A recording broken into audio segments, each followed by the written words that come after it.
In a quiet suburban town, an ordinary boy bought a hoodie to shield himself from the cold. But what started as a simple purchase became the trigger for a descent into darkness, leaving a trail of fear and blood in its wake. Welcome to Eerie Road Tales, where we explore the most bone-chilling true horror stories that blur the line between reality and nightmares.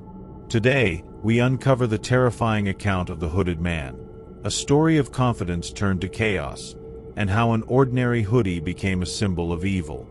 By the end of this video, you'll know the horrifying truth behind the journal entries of a killer and how an everyday object became the key to unleashing his darkest impulses. Our story begins in the spring of 2004, in a seemingly ordinary town that could have been anywhere. A small, quiet community where nothing ever seemed to happen. The kind of place where life moved at a steady rhythm, free of surprises or disturbances. In this town lived Weston, a young man who, to most, was an unremarkable figure. He blended seamlessly into the background, his presence barely acknowledged by those around him. Weston's life was defined by his invisibility. At school, he was the boy who sat at the back of the class, head down, scribbling idly in his notebook. Teachers rarely called on him, not out of malice but because they often forgot he was there. He wasn't the loud troublemaker or the brilliant star. He was simply there. His classmates didn't bully him, but they didn't include him either. He was the quiet figure in the corner, the one whose name you might forget when recalling the people in your grade. Weston preferred it that way. At least, that's what he told himself.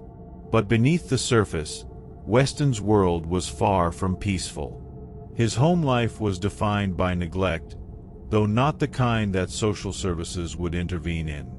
His father, a workaholic with an unyielding focus on his career, was rarely home. And when he was, he spoke to Weston only in curt sentences, often about chores or grades. His mother, burdened by years of untreated depression, floated through the house like a ghost. She wasn't cruel, but she was distant, her love buried under layers of her own struggles.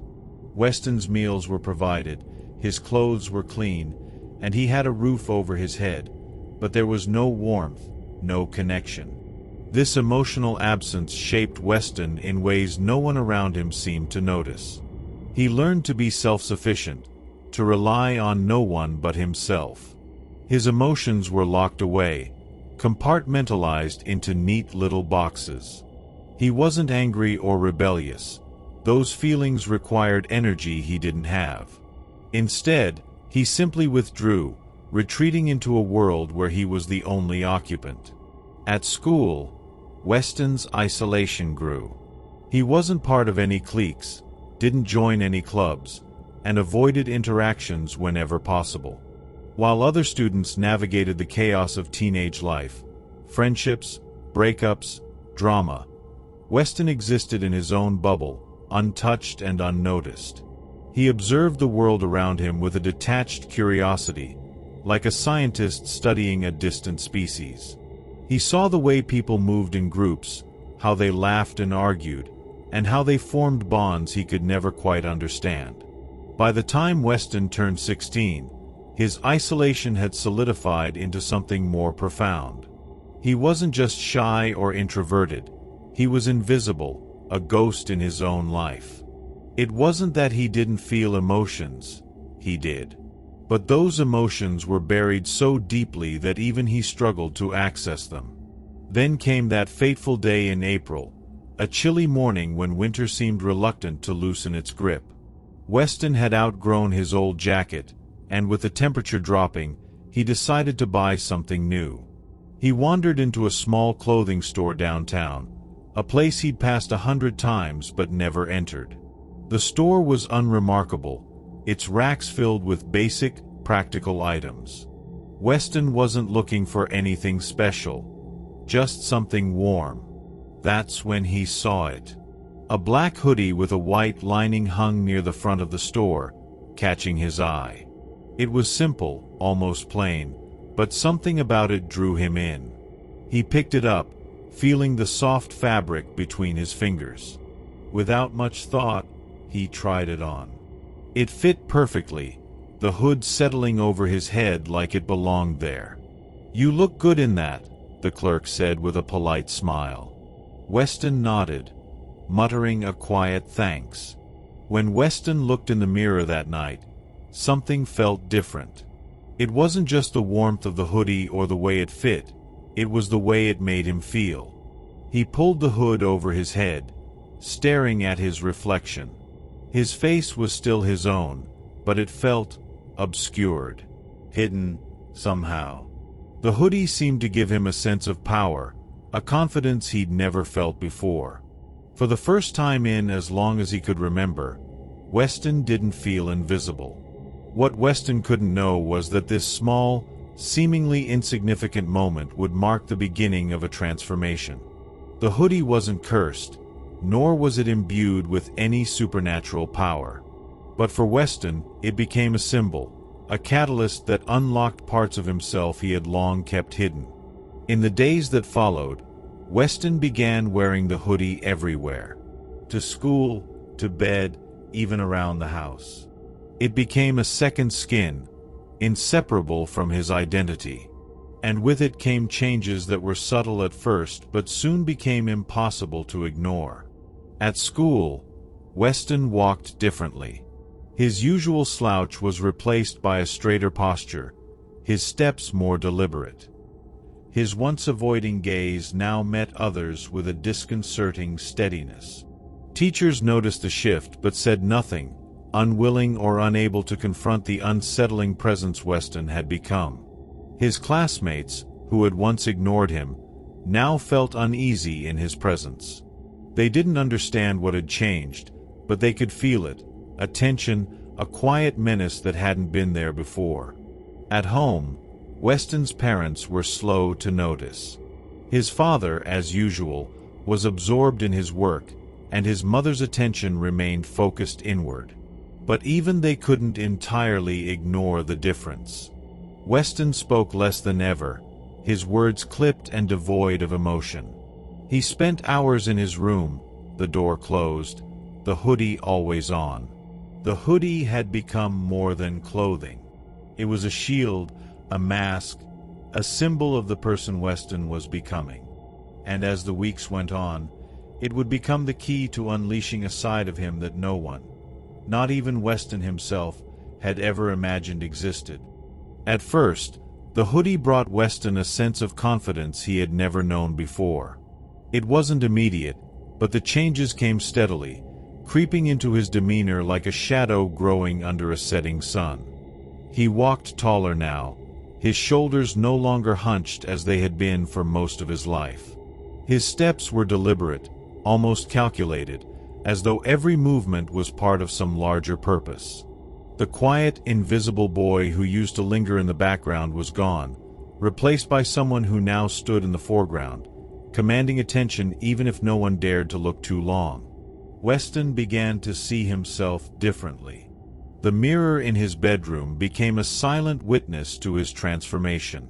Each time he caught his reflection, he couldn't help but smirk, a small, knowing curve of his lips that spoke volumes. It was as if he were seeing someone entirely new staring back at him. The hoodie, snug and comforting, had become more than just clothing. It was a part of him now, inseparable from his identity. When he pulled the hood over his head, he felt untouchable, as though the world's rules no longer applied to him. It was exhilarating, intoxicating even. At school, the changes were equally evident. Weston, who had always been the boy no one noticed, was now impossible to ignore. His classmates, who once passed him in the hallways without a second glance, found themselves unnerved by his presence. He walked with a certain air, a quiet arrogance that made people avoid his gaze. Those who dared to cross his path felt a subtle but undeniable tension, as if something dangerous lurked just beneath the surface. It wasn't long before someone decided to test him. Jack, a loud and brash classmate, had always thrived on attention. He couldn't stand the quiet confidence Weston exuded, mistaking it for smugness. One afternoon, in the crowded schoolyard, Jack made his move. It started with words, sharp, mocking taunts meant to provoke a reaction. Weston, however, remained unfazed, his smirk growing wider with each insult. Jack, frustrated by Weston's lack of response, stepped closer. "What's the matter, tough guy?" "Too scared to say something," he sneered. But Weston didn't flinch. He stood his ground, his hands casually tucked into the pockets of his hoodie. His silence was more infuriating than any comeback could have been. Then, Jack made a mistake. He swung his fist, aiming for Weston's jaw. The punch landed hard, but Weston barely staggered. For a moment, the crowd that had gathered to watch fell silent, their anticipation hanging in the air like a storm about to break. Weston straightened slowly, his eyes locking onto Jack's with a cold intensity that sent a shiver through everyone watching. Without a word, Weston retaliated. His first punch landed squarely in Jack's stomach, knocking the wind out of him. The second came swiftly, an uppercut that sent Jack sprawling to the ground. But Weston wasn't finished. He grabbed Jack by the collar, lifting him slightly before delivering a final blow that left him gasping for air. The crowd dispersed as quickly as it had formed, leaving Jack groaning on the pavement and Weston standing over him, unscathed and unbothered. The fight should have ended there, but it didn't. Jack's injuries were worse than anyone realized. By the next day, word had spread that he'd been hospitalized. Weston, however, seemed unaffected by the news. When Jack's parents called to inform him of their son's condition, their voices heavy with anger and concern, Weston's response was chilling in its simplicity. "That's good to hear," he said flatly, his tone devoid of emotion. There was no remorse, no regret, only a disturbing sense of satisfaction. Weston replayed the fight in his mind, not with guilt but with a twisted pride. He remembered the way his fist had connected with Jack's body, the sound of his gasps, and the sheer power he had felt in that moment. It was a rush unlike anything he had experienced before, and he wanted more. As the days passed, Jack's condition worsened. The doctors discovered a pre-existing health issue that had been exacerbated by his injuries. The punches Weston had delivered, with their calculated precision, had pushed Jack's body past its limits. When Jack's parents called again to tell Weston that their son had passed away, his reaction was as cold as before. He listened quietly, his expression unreadable, and when the call ended, he simply turned back to his reflection in the mirror. This was the first real sign of darkness within Weston, a glimpse of the abyss that was slowly consuming him. The boy who had once been invisible was now someone else entirely, a figure cloaked in confidence and indifference, empowered by his hoodie and the choices he was making. The lines between right and wrong, between justice and cruelty, had blurred. Now, let me ask you this. If you were in Weston's position, would you keep wearing the hoodie? Knowing what it had come to represent, knowing the power and darkness it seemed to unlock within you, would you embrace it, or would you cast it aside? Would you walk away from the confidence it gave you, even if it meant returning to the shadows of invisibility? Or would you, like Weston, pull the hood tighter and step further into the abyss? Jack never left the hospital. The injuries inflicted by Weston during their fight, combined with Jack's pre-existing medical condition, created a storm his body simply couldn't weather. For days, he remained in critical condition, and despite the best efforts of the doctors, his condition worsened. His mother, Lonnie, stayed by his bedside every moment, her eyes never leaving his pale face. She clung to hope with a mother's desperate faith, refusing to believe that her son would slip away from her. Lonnie was the kind of woman whose love was fierce and protective, a love that refused to waver even in the face of the impossible. She had spent hours pacing the hospital corridors, demanding updates, praying silently, and talking to Jack even when his eyes were closed. She recounted stories from his childhood, whispered to him about the future he would have once he recovered, and reassured him that everything would be okay. But on the 5th day, everything changed. Jack's breathing became shallow, his heartbeat weaker. The monitors beeped ominously, and the doctors rushed into the room. Lonnie was asked to step out, but she refused, clutching her son's hand as if her touch alone could keep him tethered to life. Then, the room fell silent. The machines stopped their relentless beeping, replaced by the stillness that only follows loss. Jack was gone. Lonnie's world shattered in that instant. She didn't scream or cry. Not at first. She simply stared at her son, her mind refusing to accept the reality that had just unfolded. When the shock wore off, grief filled the void, but it was grief tinged with something else, a need for answers. Lonnie had listened to the doctors explain the pre-existing condition that had worsened Jack's injuries, but the explanation felt hollow. She couldn't shake the memory of the bruises on her son's body, the way his fingers had weakly grasped hers in the hospital bed, his lips barely forming the name, Weston. Her first encounter with Weston came not in person, but through a phone call. She called his house, her voice trembling as she spoke. "My son," she said, her tone a mix of sorrow and accusation, "he's gone. Do you understand what you've done?" Weston's response was chilling in its indifference. "That's good to hear," he said flatly before hanging up. His coldness wasn't just unsettling, it was infuriating. Lonnie sat in silence for a long time after the call, her fists clenched as she replayed his words in her mind. There was no remorse, no acknowledgement of the pain he had caused. But Lonnie wasn't sure what to do. Weston's role in Jack's death was undeniable, yet the doctors had made it clear that the pre-existing condition had been a significant factor. This didn't absolve Weston in Lonnie's eyes, it only made her grief more complicated. She looked at him now with eyes that demanded justice, yet she couldn't entirely place the blame. It was a tormenting paradox, one that left her feeling powerless.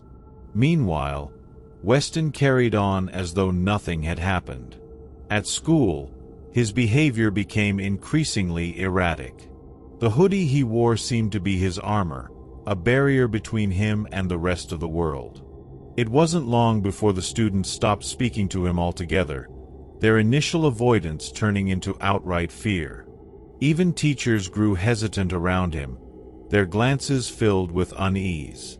Weston noticed their discomfort, and he reveled in it. Then came the incident with the stalker. One night, Weston was walking home alone. The streets were unusually quiet, the faint glow of streetlights casting long shadows on the pavement. As he walked, he felt a presence behind him, a pair of footsteps trailing his own. He didn't turn around immediately. Instead, he slowed his pace, listening carefully, his senses sharpening. The footsteps grew closer. Whoever it was made no effort to hide, their steps steady and deliberate. Weston's lips curved into a small smirk beneath the hood. He didn't feel fear, only anticipation. He turned down a narrow alley, the walls closing in on either side. The stalker followed, their pace quickening. Weston stopped abruptly, spinning on his heel to face the man who had been tailing him. The man was tall and broad-shouldered, his face partially obscured by the shadows. "You're Weston, right?" he asked, his voice low and laced with menace. "The one everyone's been talking about." Weston didn't respond. He simply tilted his head, studying the man in front of him. The hood cast a shadow over his face, leaving only his cold, unflinching eyes visible. "I've been looking for you," the man continued, stepping closer. Weston waited until the man was within arm's reach before making his move. With a sudden burst of speed, he closed the distance between them, grabbing the man's wrist and twisting it sharply. The man cried out in pain, but Weston didn't stop. He delivered a swift knee to the man's stomach, forcing him to double over, and then shoved him hard against the alley wall. "Why were you following me?" Weston demanded, his voice calm but deadly. The man stammered, his bravado evaporating. I heard about you. Wanted to see if it was true." Weston leaned in closer, his grip tightening. "You shouldn't believe everything you hear," he said coldly before releasing the man, who collapsed to the ground, clutching his side. Weston stood over him for a moment, his hood still casting that unsettling shadow over his face. Then, without another word, he turned and walked away, his steps unhurried, his expression unreadable. The encounter only solidified Weston's transformation. The hoodie wasn't just a piece of clothing anymore. It was a symbol of the power he had come to embrace, a mask that allowed him to act without fear or doubt. But as Weston walked away, a lingering question remained. How far would he go? And how much more of himself would he lose before there was nothing left but the darkness? Weston's violence spiraled out of control. By the time June rolled around, the once quiet suburban town was abuzz with fear and speculation. Police reports of assaults and mysterious disappearances began to pile up, and while there was no direct evidence linking them to a single culprit, one description kept reappearing in witness accounts. A figure in a black hoodie, face partially obscured, moving swiftly under the cover of darkness. The townspeople, gripped by unease, spoke of the hooded figure in hushed tones, their whispers laced with fear and uncertainty. At home, the tension was unbearable. Weston's parents, who had spent much of his life ignoring the signs of his growing detachment, could no longer look the other way. His father, a rigid man who had always valued discipline, tried to confront Weston directly. "You need to stop whatever it is you're doing," he said one evening, his voice trembling despite his best efforts to appear firm. "People are talking. The police are watching." Weston, seated at the kitchen table with his hood up, didn't bother to look at him. He tapped his fingers idly on the table, a small, almost imperceptible smirk playing at the corners of his lips. His father's words washed over him like background noise, meaningless and inconsequential. His mother, on the other hand, approached him differently. She stood in the doorway, her arms crossed tightly across her chest, her eyes filled with a mix of fear and desperation. "Please, Weston," she pleaded softly. "Whatever this is, whatever you're going through, we can help. You don't have to keep going down this path." For a moment, Weston met her gaze. There was something fleeting in his expression. Recognition, perhaps, or a faint glimmer of the boy he once was. But it was gone as quickly as it appeared. He rose from his chair, the sound of the legs scraping against the floor breaking the silence. Without a word, he turned and walked out of the room, leaving his parents standing there, helpless and afraid. As the days passed, the divide between Weston and his family grew insurmountable. His father avoided him entirely, retreating to his study whenever Weston was near. His mother continued to watch him with wary eyes, her attempts to reach out becoming less frequent as she realized they were futile. The house, once a place of quiet neglect, now felt heavy with unspoken tension. Then, one night in late June, Weston made his decision. The house was dark and silent, his parents long since retired to their separate rooms. Weston stood in his bedroom, the moonlight streaming through the window casting long shadows across the walls. He looked around the room, taking in the familiar surroundings one last time. The posters on the walls, the books stacked haphazardly on the shelves, the creaky old desk in the corner, They were remnants of a life he no longer recognized, a life he no longer wanted. He slipped his hoodie on, pulling the hood over his head. It felt like armor, a second skin that shielded him from the world. Quietly, he opened the window, swinging his legs over the sill and lowering himself onto the soft grass below. He didn't bother leaving a note. There was nothing he could say that would make his parents understand. Weston walked through the darkened streets of the town, his footsteps light and deliberate. The familiar sights of his childhood blurred into the background as he moved with purpose, his destination unknown even to himself. He didn't look back. There was nothing left for him in that house, in that town. In the weeks and months that followed, the hooded figure became a legend, a specter whispered about in fear and fascination. The attacks continued sporadically, each one more brutal than the last. A man found beaten within an inch of his life behind a local bar.